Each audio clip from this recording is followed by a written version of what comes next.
Salut à tous, c'est le débriefing F1 sur motorstv.com et on se retrouve au lendemain du Grand Prix d'Espagne en compagnie bien évidemment de Jean-Luc. Salut Jean-Luc. Salut LFB, bonjour à tous. Allez, plein de choses à dire, vous avez posé vos questions via le forum de motorstv.com à la rubrique Monoplace. Dans cette première partie, nous allons parler des questions vraiment propres au Grand Prix. Sportivo. Voilà, et dans la deuxième partie, parce que maintenant c'est en deux parties, on essaiera peut-être de dépasser le cadre de ce Grand Prix d'Espagne, de parler de Monaco et de bien d'autres choses. Alors, je rappelle bien évidemment que Mark Webber a remporté. Mark Webber, pas Weber. Fin du message. Fernando Alonso est deuxième. Sébastien Vettel monte sur le podium. Michael Schumacher, meilleur résultat cette année avec une 4e place. Button 5e, Massa 6e. Sutil, Kubica, Barrichello, Alguersuari pour compléter les pilotes qui marquent des points. Lewis Hamilton ayant abandonné, tu le sais mieux que moi. Alors, on y va sur ces questions, on va dire, d'actu. La première, c'est Palette64 qui la pose et qui évidemment revient sur le vainqueur du jour. Mais lui, ce qui l'a étonné, c'est la différence de performance tout au long du week-end entre Mark Webber, souverain, impérial, et Sébastien Vettel. Alors, je crois qu'il faut relativiser. C'est vrai que je commence toujours par alors j'efface. Il faut relativiser, oui. Parce qu'effectivement, bon, différence, mais en qualif, c'était pas énorme. Hein. C'était moins d'un dixième, de mémoire, j'ai les temps là pas loin, mais moins d'un dixième. Bon. À un moment, Vettel était le plus rapide en essai libre. C'est vrai que Webber a tellement dominé le Grand Prix qu'on reste sur cette impression magique, avec un départ formidable où les deux Red Bull Renault occupent la totalité. On a bien compris les consignes que nous avions eues de Christian Klein en direct. Je vais la traduire, puisqu'on est entre nous hein, sur des Christian Horner. Christian Horner. Oui, Horner. Oui, t'as dit Christian Klein. Christian Horner, lapsus révélateur, décidément. C'est, les gars, faites pas les cons. Passez le premier virage, essayez de rester devant. Et on a bien vu d'ailleurs que Lewis Hamilton, à un moment, remonte presque au niveau et parvient presque à s'imposer. On sent que ça pourrait passer, puis bon, en tout cas, ça se passe bien. Et alors, à partir de là, effectivement, domination sans faille de Mark Webber. Il n'y a rien à dire. Alors, c'est encore une fois, effectivement, la voiture de Vettel qui est frappée par un mal mystérieux. On ne sait pas trop. Est-ce que c'est... À un moment, bon, on voit bien qu'il est perturbé au freinage. Hein, il commence à perdre un petit peu le contrôle de sa machine. Il arrive à le récupérer. Et là, on le rappelle au bout d'un tour. On change les pneumatiques. Ça va mieux. Mais il y a un souci de frein récurrent. Est-il consécutif au fait qu'il soit passé dans le bac à gravier, qu'il ait des graviers un peu coincés quelque part dans le système de freinage? On ne sait pas. En tout cas, Mark Webber, dominateur, oui, largement, impérial. Et d'ailleurs, moi, ce qui m'a impressionné, et ça m'a rappelé de grands épisodes de la bataille Prost-Senna, je vais jusque-là, à l'époque McLaren, avec domination McLaren, c'est record du tour Webber, derrière Vettel, record du tour Webber. Record du tour Webber. Ah oui, en définitive, ça se termine pas comme ça. Oui, c'est même Hamilton qui a fait le meilleur tour. C'est même Hamilton qui l'a fait. Mais je veux dire, il y avait un bras de fer et le visage de Webber à l'arrivée, c'est plus que de la joie, c'est totalement satisfait, c'est je maîtrise mon sujet et attendez, vous allez voir, c'est pas terminé. Et j'ai bien aimé, tiens, le fait qu'il lance son casque dans le public, ça sortait de l'ordinaire. C'est un type sympa, Mark Webber. Alors dis-nous quand même, parce que Prince Caméléon s'interroge, si tu as trouvé ce Grand Prix intéressant, passionnant, parce qu'il rappelle que c'est un peu comme à Bahreïn, 16 tours en tendre, là je parle des pneus bien sûr, 50 tours en dur, et finalement ça tient, il n'y a pas eu d'incertitude par rapport aux pneus, à la dégradation, voilà. C'est vrai que de ce point de vue-là, je suis entièrement d'accord, du point de vue des pneumatiques, bon c'était assez clair, on est obligé de partir avec la monte pneumatique des essais, donc c'est évidemment les temps pour la majorité, on les préserve le plus longtemps possible et après on essaie de faire le run final qui a fonctionné à peu près pour tout le monde, à part Vettel on l'a vu, ou là aussi on le fait partir différemment, mais c'est vrai que ça peut être ennuyeux. Moi, je me suis pas ennuyé. Maintenant, on est tellement dedans, hein, j'ose dire, à regarder les écarts en permanence, avoir ce privilège, etc., que Webber devant, oui, mais derrière, heureusement, après cet arrêt au stand, eh bien, Hamilton se retrouve devant Vettel. On a une bataille formidable, donc pour la deuxième place. Et puis derrière, évidemment, et on va peut-être y revenir, voilà, on retrouve là aussi un pilote moins rapide, qui est juste cette fois champion du monde, et qui devance un autre pilote plus rapide, et ça nous vaut une bataille à 3, parce qu'il y a une petite Ferrari rouge qui arrive derrière. Voilà. Bon, moi je me suis pas embêté. Allez. Alors, tu viens quand même d'évoquer Hamilton, Bob Dylan, l'animal, enfin c'est Bob Dylan, jaune, voilà, te pose la question. L'abandon d'Hamilton quand même là, c'est le gros coup de théâtre de la fin de course. Qu'est-ce que tu en penses? D'après toi, quelle est la cause a priori quand même principale? Alors je pense qu'il faudra attendre naturellement le communiqué officiel de l'écurie et connaître exactement les raisons si on nous les donne. Pour moi c'est une rupture de moyeu, ça ressemble à ça, c'est-à-dire un élément de suspension, l'élément central, et pas de pneumatique. Pourtant Hamilton lui-même juste après dit j'ai eu un problème de pneu. Alors est-ce que cette rupture de moyeu est consécutive à un plat peut-être assez violent sur le pneu avant gauche dont on rappelle que c'est et de loin le pneu le plus soumis à la torture sur ce tracé-là. Tout est dessus, hein. Vraiment on se demandait s'il allait tenir. Alors est-ce qu'il n'a pas tellement souffert que des vibrations commencent à se créer, et là comme par hasard, c'est dans peut-être la courbe la plus exigeante du circuit, c'est-à-dire ce grand droit énorme, on est vraiment en appui, où ça décroche d'un coup. D'ailleurs il peut se faire très mal, hein, Hamilton, parce que il sort à une vitesse de l'ordre, quand il quitte la piste, il est à 230-240 km/h, tranquillement. Pas moins de 220. Voilà, heureusement, bon, il se ralentit assez rapidement, mais l'addition peut être assez sévère, surtout si véritablement la suspension s'effondre, ce qui n'est pas le cas, ça tient encore un peu et après il tape bon. Donc, moi je pense que c'est un problème mécanique, peut-être consécutif à un problème de pneu. Voilà, mais c'est une analyse qu'il faut prendre avec des pincettes. Alors, toujours chez McLaren. Sgt Pepper, parce que je rappelle que Button est quand même toujours leader du championnat du monde. Hein, avec la référence musicale, Sgt Pepper. Oui, après Bob Dylan, c'est clair. Quand même. Ils connaissent la musique. Button qui n'arrive pas à dépasser Schumacher et qui se plaint un petit peu à la radio. Bon, comment tu as interprété ça? Un peu tendre Button ou non, il n'y avait rien à faire? Alors on sait que le châssis de la Ferrari, de la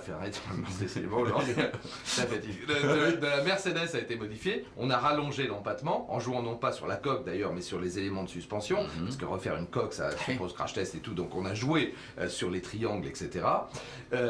Alors bon, évidemment la question peut-être que tu vas tu parleras de Schumi après. Ouais, c'est vraiment sur Button qui bute sur Schumacher. C'est que la Mercedes était très large, on a dû élargir la voie également. Non mais bon, tout le métier de Schumacher, là il l'a étalé, là pour le coup, là on peut, là moi pour le coup, il m'a convaincu, c'est-à-dire qu'effectivement Button peut-être moins incisif, on le sait bien dans les dépassements que ne l'est Hamilton. Hein. Là aussi je crois qu'on en était à 32 dépassements d'Hamilton depuis le début de la saison, et je vais pas dire d'ânerie, 5 ou 6 de la part de Button. Bon voilà, donc Hamilton c'est un méchant, c'est un teigneux, des fois un petit peu trop, la preuve d'ailleurs le résultat. Bon, Button il est plus raisonné, plus sage, il n'a pas trouvé l'ouverture et Schumacher ne l'a facilité en rien, donc bah, c'est du bon boulot de la part de Schumacher. C'est vrai que c'est très frustrant de la part de Button, mais bon, Button préserve l'essentiel, il reste leader du championnat. Alors, JM30 pose la question, Schumacher en progrès ou Rosberg à côté de la plaque?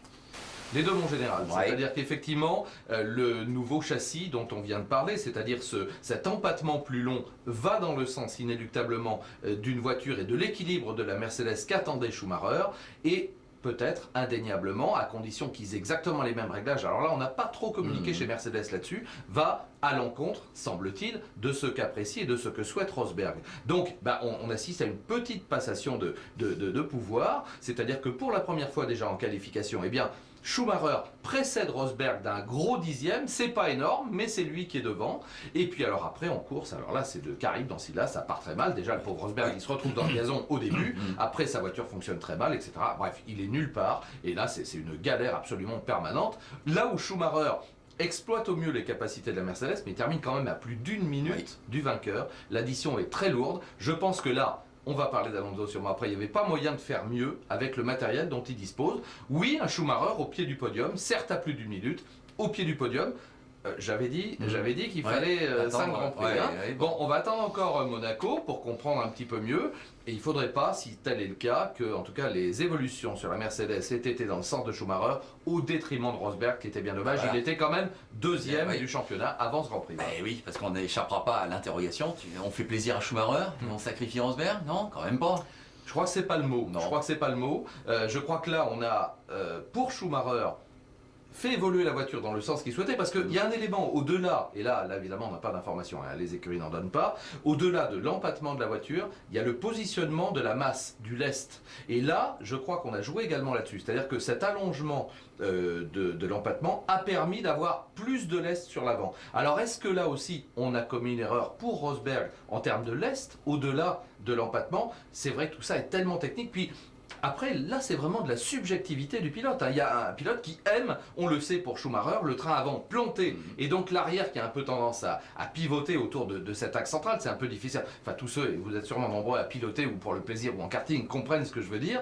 Et à l'inverse, eh bien, Rosberg, apparemment, lui s'accommode bien d'un train avant légèrement sous-vireur qui glisse légèrement. Peut-être que là, le train avant était un poil trop soudé pour Rosberg. Je ne sais pas, c'est une interprétation. En tout cas, ça ressemble à ça, c'est vrai. Alors Weber est le 4e vainqueur différent depuis le début de l'année en 5 Grands Prix. C'est bien, hein, c'est pas mal. Button, il a emporté 2 fois, il faut le rappeler. Voilà. Alors Alonso n'a pas gagné chez lui.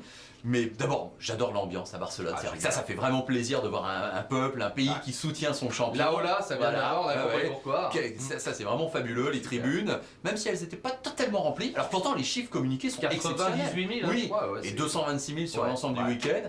Mais bon, il y avait peut-être moyen de faire encore un petit peu mieux, d'attendre peut-être les 100 000 dimanche. Mais bon, qu'est-ce que tu as pensé donc de la deuxième place d'Alonso? Les points sont importants pour lui à ce niveau-là.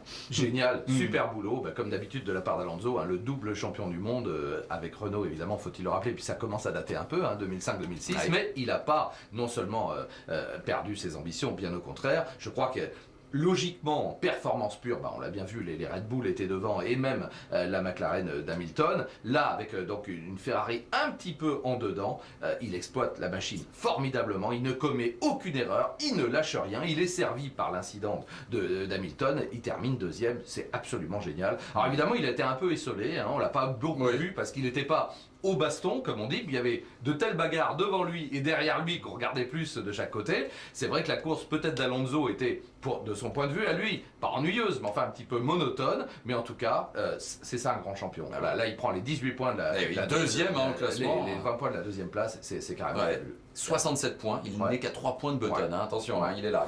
Allez. Et là, le pauvre Massa, par comparaison, je sais pas on va en parler dans la deuxième partie, si tu veux bien. Pour terminer cette première partie, c'est vrai, une petite question assez originale de Gant. Rosberg, donc caméra embarquée, on le voit avec sa main actionner souvent une poignée à gauche. Qu'est-ce que tu crois que ça peut être? À mon avis, c'est la boîte à gants. Il a ses lunettes de soleil qui commençaient à tomber, donc il fait attention à ce que... Non. Alors ça, il faudrait connaître. Malheureusement, je ne me suis pas installé dans le baquet de la monoplace.